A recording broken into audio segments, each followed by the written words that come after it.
Sobrang yummy, guys.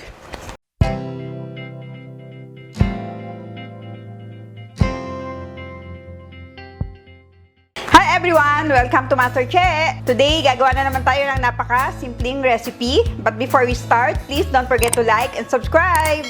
Okay, let's get started. Ang gagawin natin today ay pininyahang manok. Meron tayo ditong chicken na minarinate ko na sa milk. Mga 15 minutes na siya nakamarinate.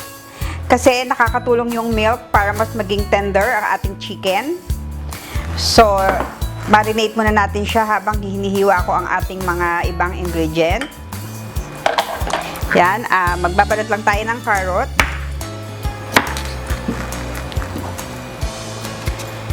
Sobrang dali lang ng pininyahang manok, guys. Napakasimple lang. Pero napakasarap din. Pwede nyo siyang idagdag sa inyong mga menu for lunch and dinner. Yeah, i-cubes lang natin ang ating carrot.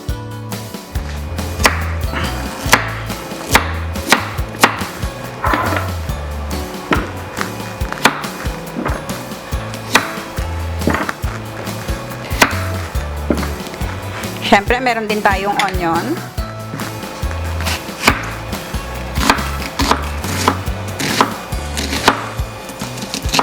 Marami yung onion natin para mas masarap ang ating chicken.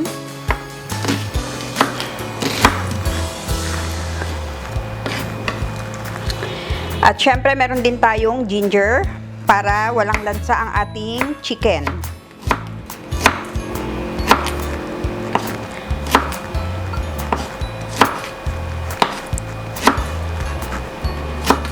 And of course, meron din tayong garlic. So, paliitin lang natin ng konti yung ating garlic.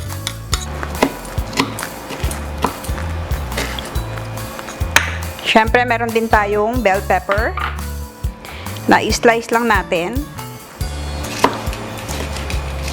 Kung hindi nyo type ang bell pepper, pwedeng hindi nyo lagyan.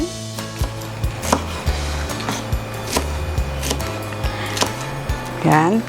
Marami yung bell pepper natin dahil gusto ko yung maraming bell pepper, mas masarap.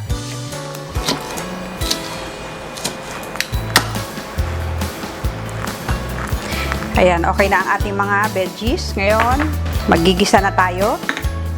Maglalagay lang tayo ng konting oil.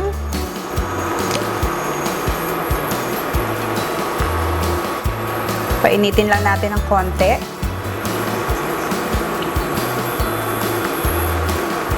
Ayan. At syempre, unahin natin ang ating onion.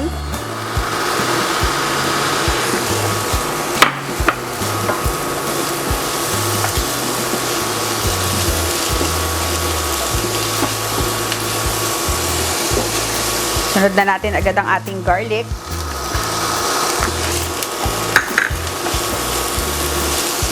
And ang ating ginger.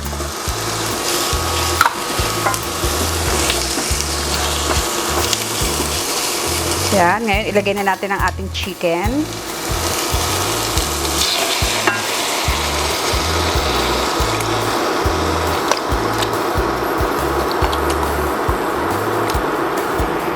Mamaya na natin isasama yung milk.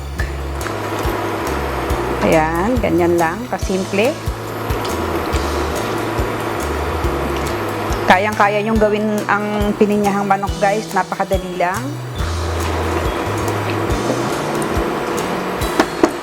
Ngayon, tatakpan muna natin hanggang mag-half cook ang ating chicken. Babalikan natin after mga 15 minutes. A few moments later. Ngayon, balikan natin ang ating chicken. Yan, nag-change na yung kanyang color. Haluin lang natin ng konti. And syempre, lalagyan na natin ang ating mga seasoning. Lagyan na natin ng konting patis. Syempre, ang ating pepper. And konting salt lang. Then, haluin lang natin.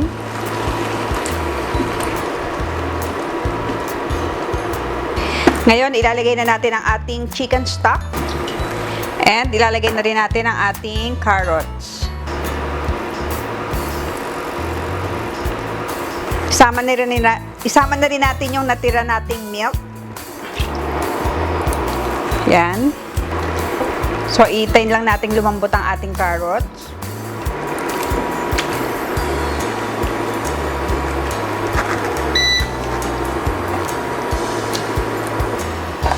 Ngayon, tatakpan natin ulit at babalikan uli natin ng after 15 minutes. A few moments later. Ngayon, balikan na natin ang ating chicken.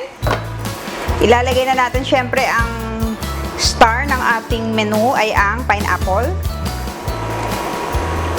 Kukuha lang tayo ng konting syrup para panglagay natin, pampalapot natin sa ating pininyahang manok. Yan, para mas masarap. Yung ginamit ko ngayon ay canned pineapple. Bale, pwede naman kayong gumamit ng fresh kung makakabili kayo. So, lalagay na natin. Sinama ko yung syrup para medyo manamis-namis ang ating pininyahang manok.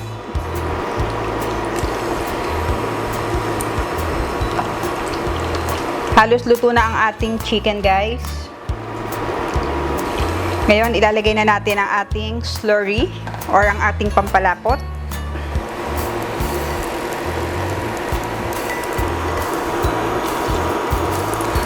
And then, pakukuluin pa natin ng konti bago natin ilagay ang ating bell pepper dahil gusto ko ay crunchy pa ang ating bell pepper. So, ilalagay natin pag talagang luto na ang ating pininyahang manok. Siguro mga another 10 minutes at pwede na ang ating chicken. A few minutes later. Ngayon guys, balikan natin ang ating chicken. Yan, napakaganda na.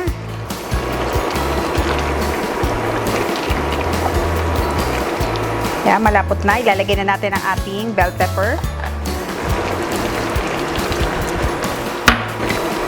Now we're ready to plate. Narito na guys ang ating pininyahang manok or pineapple chicken. Ngayon, tikman na natin. Napakasimple lang. Siyempre, lalagyan natin ang pineapple, carrots, and bell pepper.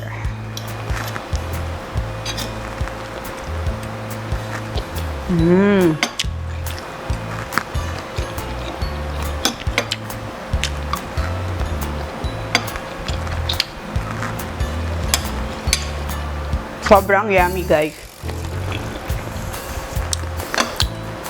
Tamang-tama yung tamis niya na galing sa syrup ng ating pineapple.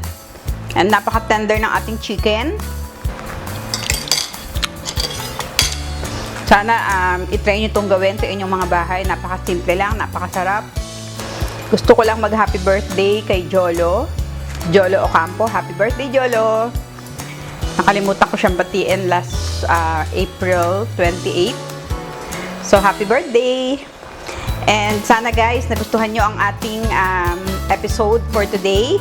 And kung nagustuhan nyo, please like and subscribe. And don't forget to click the notification bell para every time may bagong video ay manonotify kayo. Thank you so much for watching and see you again next time. God bless you all. Bye!